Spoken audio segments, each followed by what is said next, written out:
시편 119편 97절.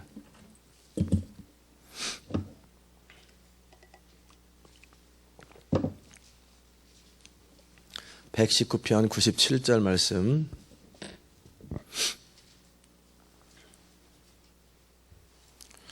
(119편) 97절부터 103절까지 한 절씩 교독합시다. 내가 주의 법을 어찌 그리 사랑하는지요, 내가 그것을 종일 묵상하나이다. 주의 계명이 항상 나와 함께하므로 그것이 나로 원수보다 지혜롭게 하나이다. 내가 주의 증거를 묵상함으로 나의 명철이 나의 모든 스승보다 승하며 주의 법도를 지킴으로 나의 명철이 노인보다 승하니이다. 내가 주의 말씀을 지키려고 발을 금하여 모든 악한 길로 가지 아니하였사오며 주께서 나를 가르치셨으므로 내가 주의 규례를 떠나지 아니하였나이다. 주의 말씀의 맛이 어찌 내게 단지요, 내 입에 꿀보다 더하니이다. 주의 법도로 인하여 내게 명철케 되었으므로 모든 거짓 행위를 미워하나이다. 아멘. 오늘 여러분하고 같이 나누기 원하는 부분은 묵상이라는 것입니다. 묵상에 대해서 묵상이라고 하는 그 채널을 통해서 머리로 알고 있었던 내용들이 우리 영 가운데 전달되고 새겨지는 것입니다. 묵상은 굉장히 중요합니다. 모든 하나님의 사람들이 묵상을 하다가 주의 비밀을 많이 깨닫게 되지요. 이삭도 보면은 리브가를 만날 때 그 창세기에 보면은 들에 나가서 묵상하죠. 깊은 사람이 되기 위해서 필요한 것은 묵상하는 것입니다. 여호수아에게 하나님이 말씀하셨어요. 이 율법책을 내 입에 떠나지 말고 그것을 주야로 낮에든 밤에든 묵상하라, 생각하라.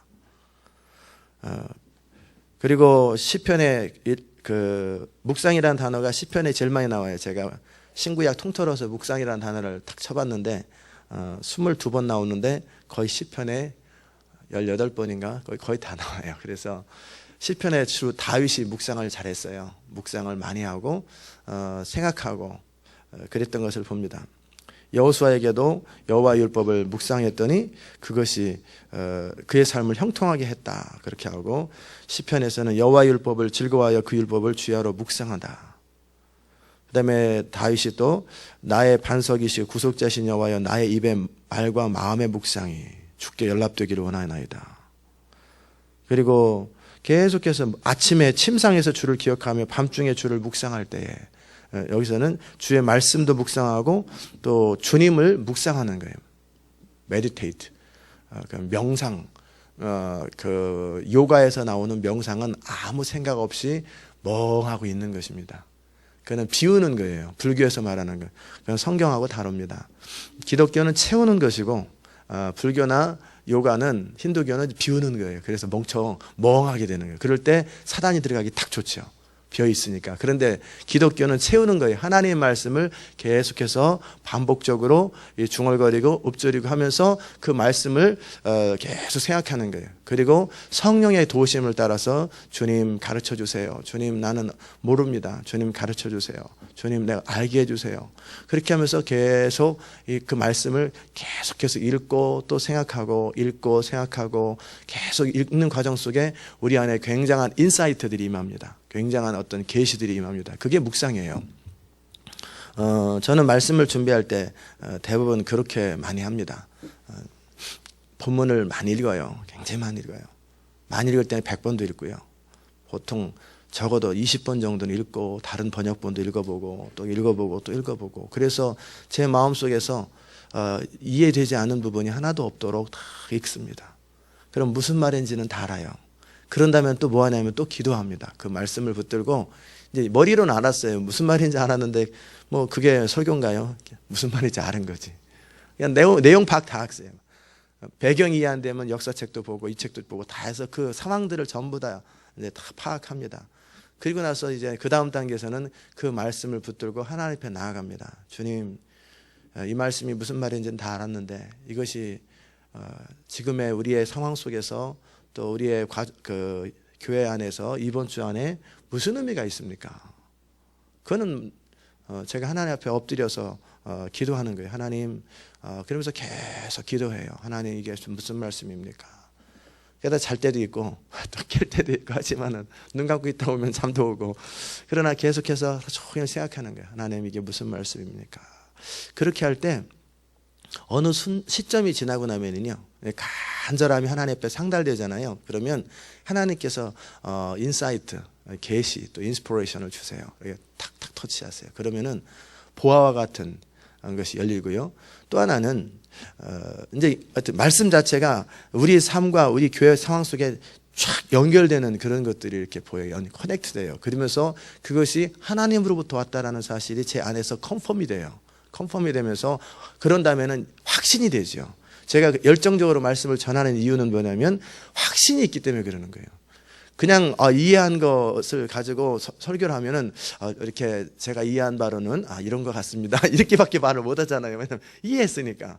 그런데 묵상의 과정을 통해서 컨펌이 되는 거예요. 제 마음속에서 하나님이 나에게 말씀하셨고 이 교회에게 말씀하셨다. 이것은 그냥 담임 목사로서 이 말을 전하는 게 좋겠다 이게 아니고, 그러면 이제 서제스트 하겠죠. 여러분, 제가 이렇게 기도하면서 생각하는데 여러분 이렇게 하는 게 좋을 것, 이렇게밖에 못 나와요. 그런데 묵상이라는 과정을 통과하고 나면은 뭐냐면 하나님께서 이 시대 2주에 우리에게 구체적으로 말씀하셨다라고 하는 것이 제가 아는 거예요. 확신. 그렇기 때문에 제가 어떤 말씀을 선포할 때 확신 있게 굉장히 강하게 선포하는 이유가 이 모든 과정을 거쳐서 저는 이미 이 말씀이 하나님의 말씀인 걸 알기 때문에 그러는 거예요. 근데 하나님의 말씀을 전할 때는 타협하지 않죠. 강하게 선포하는 거예요. 동일하게 여러분도 그 일들을 거치면 좋겠어요. 여러분의 인생 가운데 성경을 알고 또 하나님의 뜻도 아는데 그것이 확신으로 다가와야 되고, 그것이 여러분 안에서 불도저처럼 열정으로 움직이기 위해서 필요한 것은 뭐냐면 여러분의 생각 안에서 하나님의 뜻이 아니라 여러분의 마음, 영 안에서 이것은 하나님의 뜻이라고 하는 확신들이 있어야 돼요. 하나님의 뜻이다. 하나님의 뜻이다. 그 확신들이 여러분의 마음을 탁 터치하는 거예요. 여러분의 마음을 터치하고 나면 그 다음에 무슨 일이 생기냐면 그것은 하나님의 뜻이기 때문에 옳다, 동의된다가 아니라 나를 밀어붙이는 힘이 있어요. 꼭 여러분 그거 기억하십시오.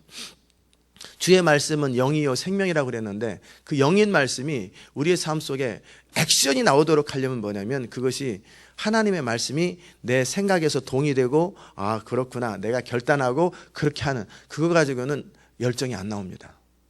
그건 내 결정이에요. 하나님의 말씀, 그래 이렇게 해야 되겠다, 그렇지 맞다, 그렇게 해야 되겠다, 그리고 결정하고 가려고 하다 보면은 장애물을 딱 만나면 그렇게 생각은 했는데 결정은 했는데 참 그게 쉽지가 않네. 그리고 다시 또 뒤로 물러서고 그리고 또 죄책감 갖다가 또 다시 또 부딪히면 또 결정하고 결단해서 또 무너지고 맨날 무너져요. 그게 뭐냐면 우리가 묵상하지 않은, 하나님이 직접 터치하지 않고 나름대로 결정하기 때문에 그런 일이 생기는 거예요. 무슨 말인지 이해되셨습니까? 그러면은 하나님께서 성령을 통해서 직접 우리 영을 터치하셔야 돼요. 탁 터치하는 거예요. 그러려면 어떻게 해야 되냐면 묵상하셔야 돼요. 묵상. 그러면 묵상한 사람들은요, 묵상에 몇 가지 조건이 있어요. 그건 뭐냐면 우리는 기독교의 묵상은 그냥 명상이 아니라고 그랬고 하나님의 말씀을 읊조리면서 동시에 하나님의 성령의 도우심을 구하는 거예요. 다른 종교에서는 누구의 도움도 구하지 않아요. 그냥 인간이 어떤 말씀이나 어떤 좋은 교훈을 생각하는 거예요. 그리고 가만히 있을 때 해탈 그래가지고 깨달음이에요. 깨달음. 그러나 기독교는 그렇지 않아요. 기독교의 깨달음일 때는 뭐냐면 머리에서 깨닫는 거예요. 진리를. 그런데 기독교는 뭐냐면 어느 하나님의 말씀, 근거가 있어야지. 묵상할 수 있는 근거가 있어야지. 그냥 가만히 있으면 안 되잖아요. 하나님의 말씀을, 성령을 의지하는 거예요. 성령님, 내가 이 말씀을 알기 원합니다. 주님 말씀을 알기 원합니다. 이 간절한 사모함이죠. 그러니까 묵상에는 두 가지, 하나님 말씀과 기도가 같이 연결되는 거예요. 계속 기도하는 거예요. 하나님, 내가 이걸 잘 모릅니다. 알기 원합니다. 주님, 저에게 뭐라고 말씀하십니까? 계속 제 마음속에서는, 여러분 마음속에는 중얼거리면서 계속 그 간절함이 계속 호소되면서 그 말씀을 계속 되뇌이는 거예요. 머릿속에서는 그 말씀을 간절히 되뇌이고 내 마음, 내 영에서는 알기 원합니다. 주님 도와주세요. 성령님 도와주세요. 내가 어떻게 해야 됩니까? 그 간절함, 그 안에서 간절함이에요. 그러는 과정 속에 성령께서 우리에게 계시를 허락하십니다. 그게 계시예요. Revelation. 그러면은 마음속에서 그 말씀이 쫙 풀어져요. 어떨 때는 이해가 안 될 때는요, 왜 그럴까? 이 말씀이 왜 그럴까? 주님 가르쳐 주세요. 주님 지혜를 주세요. 막 그러면은요, 그 말씀이 쫙 설명이 돼요. 그냥 알아져 버려요. 그걸 여러분이 체험하면은요, 말씀을 묵상하는 게 얼마나 재밌고 얼마나 깊이 들어가는지를 알게 돼요. 제가 20살 때 20살인가 21살인가 그때 성경에 너무 의문점이 많더라고요. 아담의 백구분이 있을까 없을까, 선악과를 만들었을까 없을까, 이순신은 구원받았을까 안 받았을까, 온갖 질문을 하면서 한 40가지 질문을 만들어 놨어요. 그래가지고 난 날마다 하나님 앞에 가면서, 하나님 나 이 질문 하나 대답 안 해주면 이제 교회 안 다녀요. 이러고 있고, 40가지 질문, 하여튼 여러분이 생각할 수 있는 모든 질문들을, 누구나 생각할 수 있는 질문들을 다 적었어요. 그래가지고 계속해서 이제 태도가 불량했죠. 딱 앉아가지고 오늘도 말해보시라고. 그리고 그냥 기다리는 거예요. 1시간 동안. 40일 동안 내가 기다리겠다고. 그냥 40일이 딱 됐는데 아무 말씀 안 하는 거예요. 그래서 제가 이제 교회는 이제 그만 다녀야 되나 보다. 하나님은 안 계시나 보다. 저는 이거 설명 못 하나 보다. 그리고 나서 이제 나왔어요. 40일이 끝났어요. 나오면서 어떤 이제 그 학교 선배 누나네 집 교회 밑에였는데 놓고 해가지고 그냥 그렇다고 또 이제 탁 떠나자니 좀 마음도 섭섭하고, 지금까지 다녔던 게 어딘데 그러면서 이제, 그런데 이제 더 이상 교회 다닐 마음이 없는 거예요. 40일 동안 그렇게 기도하고 그랬는데 대답도 안 하시고 저 혼자 있다가 그냥, 그래가지고 그 누나한테 내가 이만저만해서 40일 동안을 하나님 앞에 기도하고 이런 질문을 했는데 대답을 안 하시네. 그래서 무슨 질문했는데, 글쎄 누나가 알지는 모르겠지만 나 이런 질문했어 해가지고 40개 질문을 쭈루루루 읽는 과정 속에 계시가 그때 처음 임하더라고요. 그냥 말하고 있는데 쫙 다 알겠는 거예요. 그냥 다 알겠어요. 야, 희한하다. 그리고 제가 또 1시간 동안 또 설명해 줬어요. 이거는 이렇고 이건 이렇고 다 설명하니까 그 누나가 뭐라면, 너 지금 뭐하냐? 나한테 와가지고 너 지금 뭐하고 있냐 그러는 거예요. 아니야, 나 이거 지금 알았어. 지금 벼랑간 알았어. 40가지 질문이 그냥 한 번에 쫙 설명이 되는데 제가 말하면서 기가 막히게 설명하는 거예요. 그걸 어떻게 알겠어요? 몰라가지고 이제 그만 다녀야 되나 보다 이러고 있는데, 40일 동안 기도한 게 효과가 있었는지, 하나님이 하도 저를 불쌍히 여겼는지 그냥 한 번에 알게 된, 이게 계시예요. 그렇게 노력을 하고 그렇게 연구해도 모르는 것들이요, 하나님의 성령이 우리 마음을, 영을 터치하면 그냥 알아져 버리는 거예요. 그걸 설명을 하는데 1시간 동안 설명했다니까요. 40가지 질문을 쭉 설명하는. 하나님의 말씀은 계시로 기록되어 있기 때문에 우리가 하나님 말씀을 지성으로 이해하면은요, 교만해지고, 지성으로 이해하면은 그것이 액션으로 나오진 않아요. 그냥 생각은 생각일 뿐이고 지식은 지식일 뿐이에요. 그럼 이것이 내 영을 터치하셔야 돼요. 내 마음을 터치하면 삶이 달라지고요, 깊어져요, 그 사람이. 그리고 그 말씀만 아는 게 아니라 말씀의 주인이신 하나님, 그분을 알게 돼요. 그게 묵상입니다. 아멘. 그러면 어떻게 하라고 그랬냐면, 하나님의 말씀을 붙들고, 일단 대상이 있어야 되니까 붙들고, 그냥 생각을 하는 게 아니라, 이게 뭔 생각, 이거는 자기 생각이죠. 그렇게 하는 게 아니라 기도하는 거예요. 하나님, 이게 무슨 뜻입니까? 가르쳐 주세요. 주님 말씀해 주세요. 나는 모릅니다. 진짜 모른다니까요. 정말 몰라요. 어린아이처럼 난 모른다고 자꾸 말하는 거예요. 근데 알고 싶다고. 그러면서 계속 이 과정의 주의사항은 포기 안 하는 거예요. 그분은 항상 말씀하실 수 있어요. 그분은 전능하시고 전지하세요. 그렇기 때문에 그분은 항상 말씀하실 수 있다라는 전제 속에서 나는 알고 싶다. 그런데 나는 모른다. 똑같으죠. 제가 믿음의 원리가 똑같아요. 그러면서 계속 읽는 거예요. 언제까지? 말씀하실 때까지. 그래서 어떨 때는 200번도 읽어요. 계속 읽어. 하루 종일 읽어요. 어떨 때는. 말씀하시라고. 가르쳐 주세요. 그러면서 계속 그 말씀을 이렇게 묵상하는 과정 속에 하나님의 터치가 있어요. 그러면 터치가 머리를 터치하지 않아요.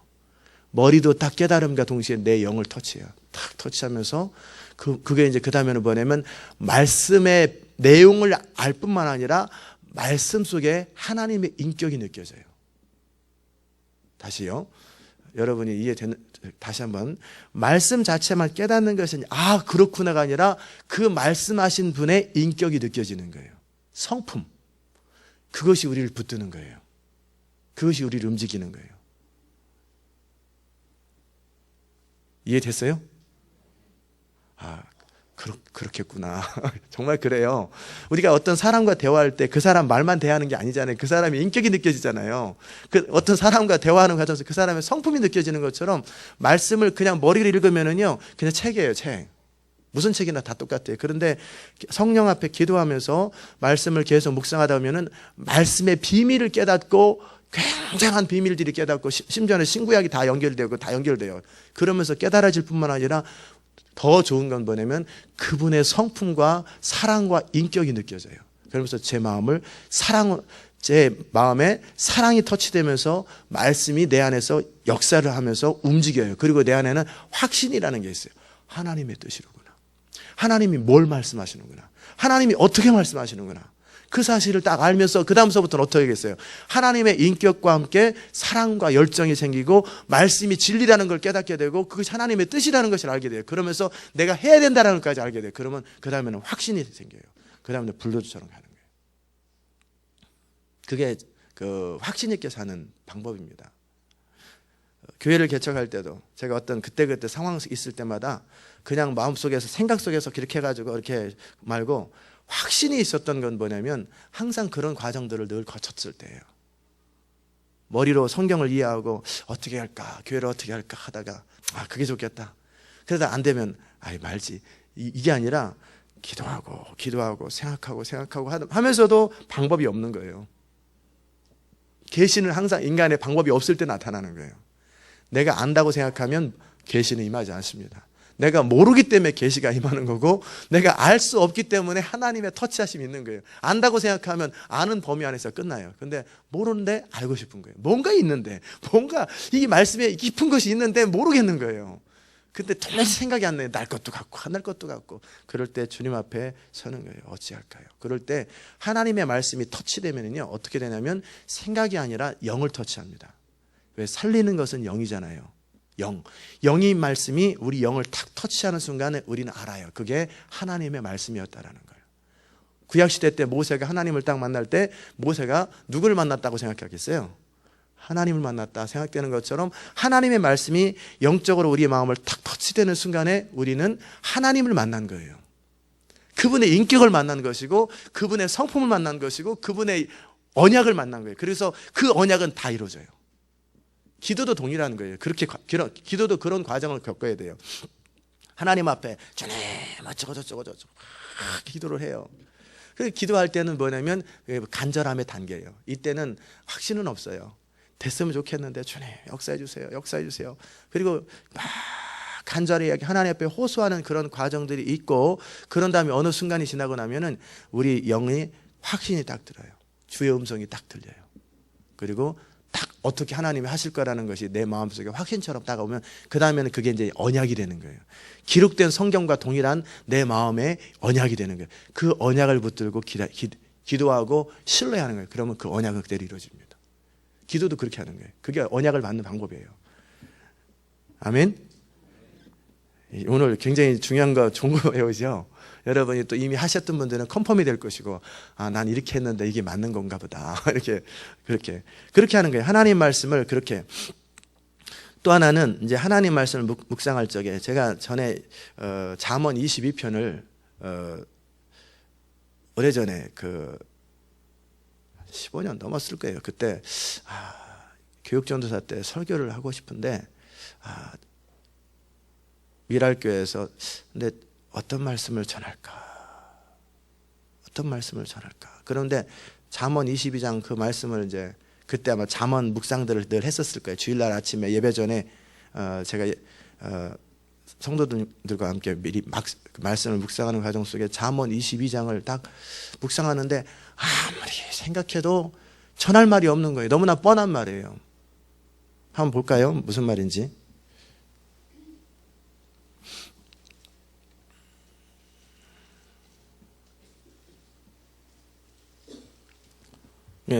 그렇게 오래돼도 다 기억나잖아요. 15년, 16년 됐는데도 지금도 기억나요. 많은 재물보다 명예를 택할 것이 은이나 금보다 은총을 택할 것이니라. 이 말씀 한 절이었어요. 이 말씀을 제가 한 150번인가 200번을 읽었어요. 그냥 너무나 뻔한 얘기잖아요. 재물보다 명예를 택할 것이 은이나 금보다 은총을 택할 거라. 이게 모르는 게 어디 있어요. 뻔한 말이지. 근데 이게 제 마음속에 하나님 말씀으로 다가와야 되는데, 주님, 그러면서 이 말씀을 읽은 거예요. 주님, 이 말씀을 통해 무슨 말씀을 전할까요? 제가 뭐를 깨달을까요? 많은 재물보다 명예를 택할 것이요, 은이나 금보다 은총을 택할 것이니라. 많은 재물보다. 그러면서 계속 읽었어요. 150번인가 200번을 이렇게 쭉 계속 읽었어요. 읽는데 어느 순간에 제가 계시의 다른 면을 말씀드리는 거예요. 아까는 지혜처럼 쫙 임한다고 그랬잖아요. 근데 또 다른 건 어떻게 임하냐면, 이 말씀을 계속, 내용은 다 알잖아요, 무슨 말인지. 근데 안 다가와서 그렇지. 이 말씀을 계속 읽고 하는 과정 속에 제 마음에 그냥 탁 터치되면서요, 이것이 현실로 다가오는 거예요. 살아있는, 마치 이렇게 그냥 누군가 지나가는 사람이 말하는 것이 아니라, 하나님이 지금 내 면전에서 저에게 재물보다 명예가 더 중요하다, 은이나 금보다는 은총이 더 중요하다, 이게 탁 터치되는 그 순간이, 그러면서 이 말씀이 그 순간적으로 제가 막 그 교훈을 적었는데 수십 가지를 적었어요. 그냥 1초 전까지도 뭐 전할 말이 없는데, 이 순간 딱 터치되는 순간에 교훈이 50가지가 넘게 나오는 거예요. 막 적는 거예요. 그냥 계속 쏟아져 나오는 거예요. 마치 폭포수처럼 막 이렇게 샘물처럼 막 교훈이 막 나오는데, 와, 이게 보화 같은 말씀이에요. 많은 재물보다 명예를 택하라는 거예요. 돈보다 중요한 건 명예예요. 명예가 뭐예요? 하나님의 사람으로서의 자존심이죠. 하나님의 사람으로서의 품이에요. 이런 건 은이나 금보다 더 중요한 건 하나님의 은총이, 이 말씀이 디테일하게 삶 속에 적용되면서 막 교훈이, 이게 완전히 보화 같은 거예요. 그러면서 그 다음부터는 뭐냐면, 이게 저의 삶을 사로잡는 거예요. 그래서 저는 재물보다 명예가 더 중요합니다. 그보다는 뭐가 중요합니까? 은총이 중요합니다. 이게 제 평생으로 붙들어 버리는 거예요. 하나님의 사람으로 떳떳하게 살아가는 거, 양심껏 살아가는 것이 어떤 것보다 중요하다. 이게 그때 이후로 저를 사로잡아 버려요. 어떤 경우에 타협을 안 해요. 아무리 재물을 줘도 하나님의 사람으로, 요셉이 내가 어찌 하나님 앞에 이 큰 죄를 지어서 득죄하려, 이거잖아요. 이 하나님 앞에서 산다라는 건, 하나님 앞, 이게 저를 완전히 사로잡아 버리는 거예요. 그 순간에. 그와 함께 금이나 은총보다는, 금이나 은보다는 은총, 하나님의 은혜가 더 중요하다. 그 말이 평생 저를 사로잡는 거예요. 이게 묵상입니다. 그냥 설교 듣고 맞아, 이거 가지고는 안 바뀌어요. 여러분이 말씀을 들을 때도, 예배 전에 오실 때도 간절한 사모함, 간절함을 가지고 주의 전에 나와서 간절히 기대하면요, 하나님 말씀이 여러분을 터치하되 여러분의 인생을 사로잡는 말씀이 되어버려요. 그렇지 않을 때는 원 오브 댐이죠. 우리 목사님은 늘 믿음으로 살고 열심히 살으라, 늘 그 말씀이지. 예수 잘 믿으라고. 항상 그 말이잖아요. 근데 디테일하게 여러분의 영을 터치하면서 여러분을 평생 사로잡는 말씀이 되어버려요. 그게 참으로 중요합니다. 그게 바로 묵상이에요. 묵상에서 가장 중요한 건 태도예요. 듣기 원하고 사모하는 어린아이와 같이 주님 앞에 서서 듣기 원합니다. 그리고 주님이 말씀하기 전까지는 포기하지 않는 거예요. 계속 큐티할 때도 그렇게 하는 거예요. 좀 읽어보고, 특별히 오늘은 안 말씀하시네, 말씀 안 하신다고 그래요. 하나님 날마다 말씀하기 원하시는데 자기는 안 듣고 하나님 말씀 안 한다고 그래요. 그러니까 하나님이 뭐 얘기 좀 하려고 그러면 벌써 말씀 안 하시네, 그리고 가버려요. 그리고 살다가 그 다음날 뭐 그냥 하나님 말씀 안 하셔. 하나님은 매일 말씀하기 원하세요. 매일 말씀하기 원하시니까 말씀하실 때까지 진짜 듣기 원하고 기다리는 거예요. 큐티할지 몰라도 괜찮아요. 우리가 큐티할 적에 내 나름대로 글을 쓰는 것도 한계가 있잖아요. 주님이 내 영을 터치하면서 주님이 내 삶의 자리 가운데 디테일하게 내 삶에 정확한 어떤 터치되는 말씀이 있을 때 큐티가 재밌거든요. 그리고 주님이 직접 말씀하시고 그 말씀대로 했더니 인생이 바뀌더라. 그 말씀대로 했더니 워크하더라. 그 말씀대로 했더니 뭐가 되더라. 그래야 되는데 도대체 그런 터치되는 게 없어요. 그런데 왜 없냐면 안 기다려서 그래요. 안 기다리는 이유는 뭐냐면 인내심이 부족함도 있지만 그보다는 하나님이 나 정말 말씀할 거라는 생각을 안 하고 있는 거예요. 자기가 깨달아 보려고. 근데 깨달음이 없는 거예요. 아, 뭔가 좀 탁 내 마음을 치는 말이 없나, 뭐 깨달음이 없나. 근데 그런 거 없어요. 그러니까 그냥 많은 거예요. 그래서 어느 날 터치되면 그냥 또 오늘은 말씀하셨다. 그러지 말고요. 전제를 하십시오. 하나님은 항상 성경을 통해 말씀하실 수 있어요. 그리고 말씀하기를 원하고 말씀하세요. 그런 전제를 깔아놓고, 그러면 내가 그 말씀 앞에 서서 듣기 원하되 끝까지 듣기 원하는 마음만 있으면 돼요. 그래서 제가 횟수를 얘기하는 게 뭐냐면 150번, 200번이나 횟수를 얘기하는 것이 그냥 주님은 말씀하실 때까지 버티고 있는 거예요. 기다리고 있는 거예요. 제가 지금 이 말씀 묵상이라는 단어도 언제 알았는지 아세요? 요 의자에 앉아있을 때 알은 거예요. 저는 다른 거 준비해 왔어요. 그냥 책 읽은 거 서머리 해가지고 왔어요. 그런데 이게 아닌 거 아는 거예요. 이 설교가 오늘 아침 설교가 아닌데, 근데 제 마음을 터치를 안 하고 있으니까 좀 10분이나 더 먼저 일찍 가서 기도하면 혹시 그때 말씀하실라나, 혹 이때 말씀하실라나 하고 앉아있는 과정 속에 묵상 딱 단어가 제 마음을 치면서 시편을 딱 앉아서 아이패드로 쫙 정리하고, 그러면서 여러분에게 묵상, 그리고 제 삶을 가장 복되게 했던 것이 묵상이었거든요. 90년부터 제가 묵상을 시작하면서 제 삶을 가장 복되게 했던 것이 하나님을 묵상하면서 나오는 힘, 에너지, 파워, 열정, 확신, 이게 다 묵상에서 나온 거였어요. 그리고 말씀이신 하나님 그분만을 느끼는, 말씀의 비밀과 지혜를 느낄 뿐만 아니라 말씀이신 하나님, 그리고 말씀이신 하나님의 인격, 사랑이 다 느껴지거든요. 그것이 저의 삶을 움직인 거예요. 이 비밀을 성도들에게 전달되면 얼마나 좋겠을까. 너만 혼자 갖지 말고 어떤 식으로 묵상하라고, 어떻게 말씀에서 보화를 캐내는지. 이해되셨습니까? 묵상이 그런 거예요. 묵상은 지식이 아니에요. 묵상은 인격이신 하나님을 만나는 사건이에요. 인격이신 하나님을 만나는 사건이에요. 우리 삶 속에 두려움이 있을 때, 어려움이 있을 때 우리는 머릿속에서 알죠. 하나님이 함께 하신다. 그러나 여전히 두렵잖아요. 머릿속에서 알 때는 내 마음을 움직이지 못해요. 그냥 알죠. 머릿속에서는 다 무슨 말인지 아는데 내 마음속 여전히 두렵고 삶이 힘든 거예요. 그럴 때 해야 할 일이 뭐냐면 묵상이에요. 하나님. 묵상에서 중요한 건 뭐라고 그랬냐면 간절함이에요.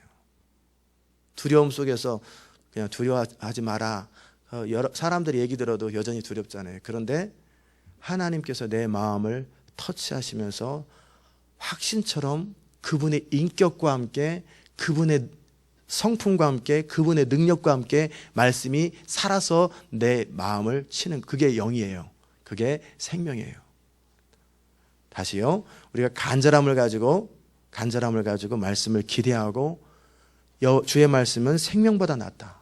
여호와의 말씀은 생명보다 낫기에.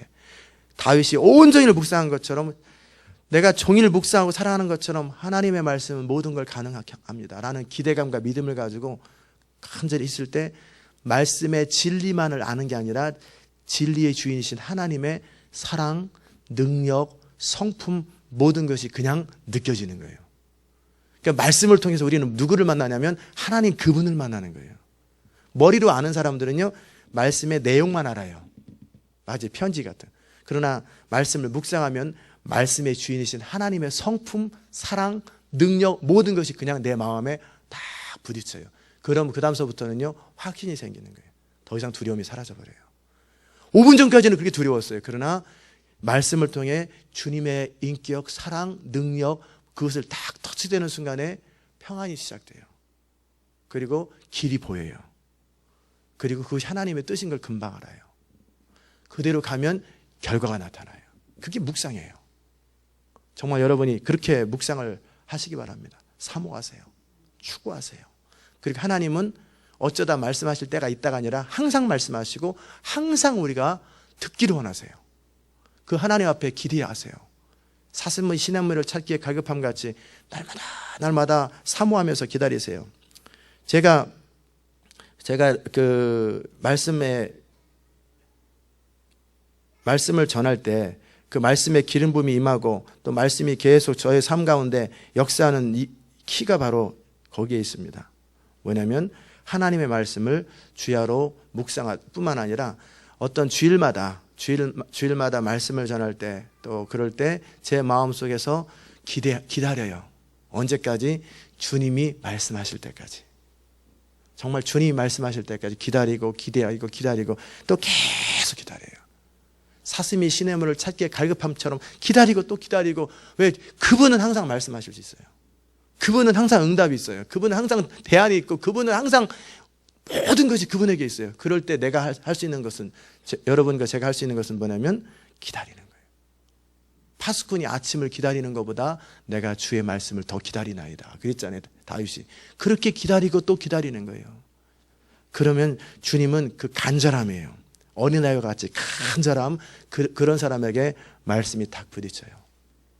그리고 나면은요, 어떤 일이 생기냐면 내 영 가운데 확신, 내 영 가운데 평안, 그리고 열정, 모든 것이 나타납니다. 말씀이 이렇게 우리 영에 터치되지 않고 혼의 감정이 터치되면 마음이 상합니다. 자존심이 상합니다. 그러나 그 영에 터치되면은 회개가 일어납니다. 그 영에 터치되면 확신이 생깁니다. 그리고 열정이 생깁니다. 그리고 알아요. 그 말씀이 평생 그 사람을 붙들어요. 한번 영 가운데 말씀이 딱 임하면은요, 그 사람을 붙들고 떠나잖아요. 영원토록 안 떠나요. 성령님처럼. 그게 말씀의 비밀이에요. 정말 여러분이 그렇게 깊은 묵상을 통해서 하나님의 그 영광을 경험하기 원합니다. 한 가지 더 빠졌는데, 그리스도도 그렇게 묵상하는 거예요. 내일 그걸 또 다룰지 모르겠지만, 그리스도께서, 예수님께서 하셨던 사역을 바라보고 그분의 말씀들을 바라보면서 계속 그리스도의 영광을 묵상하되, 예수님의 요한복음에 나타나는, 또는 다른 복음서에 나타나는 예수님의 어록, 말씀이 있잖아요. 상황 속에서 어떤 말씀하셨는지를 하면서 여러분은 그리스도의 성품과 낮으심과 인격과 그분의 모든 것들이 그냥 쭉 물밀듯이 파도처럼 여러분의 마음 안에 다가올 거예요. 그게 믿음으로 그리스도의 영광을 묵상하는 법이에요. 아멘? 그러면 그냥 그랬대. 예수님이 우리 위해서 돌아가셨대. 이거는 머리고 지식이고, 그 분의 말씀을, 성령의 도우심을 가지고 묵상하는 과정 속에 그리스도의 성품과 사랑과 인격과 영광이 그냥 쭉 다가오고, 완벽하신 그분의 그 하시는 일이 이렇게 다 느껴져요. 그러면 그 다음에 어떤 일이 생기냐면요, 저절로 고개가 숙여져요. 저절로 그분 앞에 엎드리게 돼요. 그리고 나중에는 경배하게 돼요. 완전하신 하나님, 정말 하나님 완전하심 앞에 무릎을 꿇고 경배하고 찬양하게 돼요. 그분이 완전하심 앞에. 그러니까 성경을 그냥 쭉쭉쭉 읽고, 나사로 무덤에서 뭐 했구나 그러면 다 지식이에요. 그 상태에서는 절대 경배는 안 나와요.